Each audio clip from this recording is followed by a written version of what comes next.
Hello CIS scholars. Scholars, we have just started chapter 14, that is movements of the earth. So in the previous video I have discussed about the rotation and the revolution of earth, right? So this is the last video of this chapter. After that we will discuss the question answer. So let's see what we have in this video. So we have discussed the following points. First is the rotation of the earth. As we all know that the earth rotates on its own axis on once every 24 hours, right?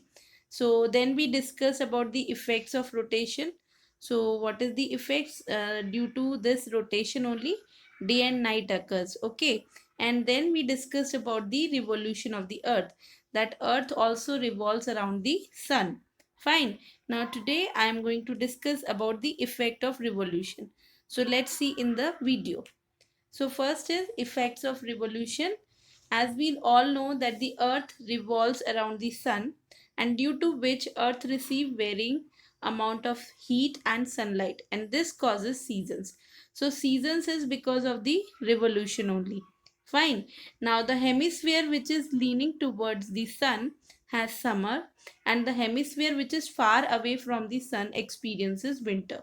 So it is very simple phenomena, and you can see in the picture also.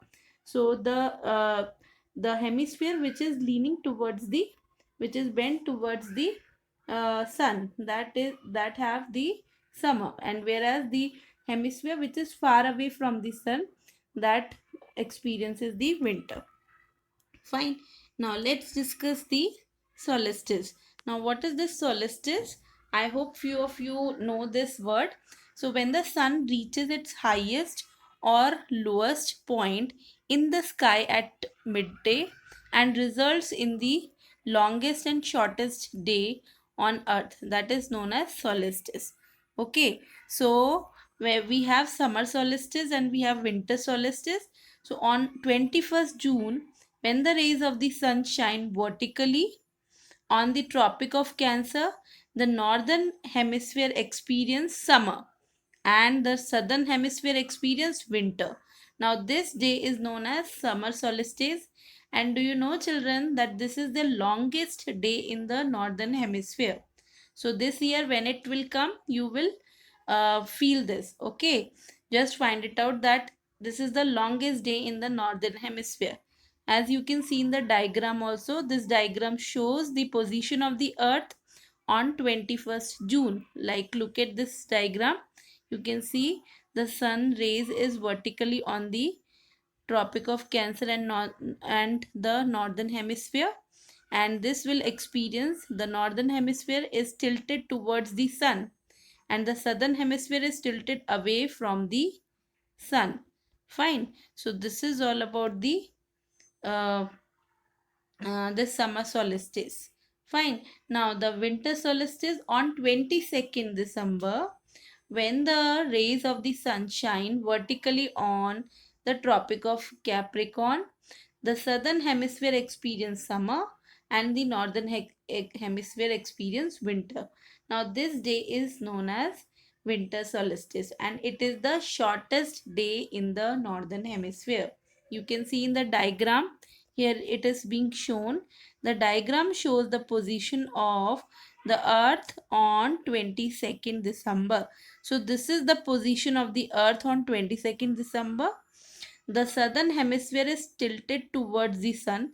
This is the southern hemisphere, and you can see this is north pole and the south pole, as we know that the earth is tilted. Okay, so the southern hemisphere is tilted towards the sun and the northern hemisphere is far away. This is the northern hemisphere which is far away from the sun. Okay, so this is all about the winter solstice, and that occur on 22nd December. Fine. Now let's see the other. This is equinox. What is equinox? When the rays of the sun are directly overhead the equator, the whole earth experience uh, is equal day and equal night, which is called equinox. Fine. And when it occurs on 21st March, the earth experiences spring or vernal equinox, and on 23rd September, the earth experiences autumn equinox. Okay.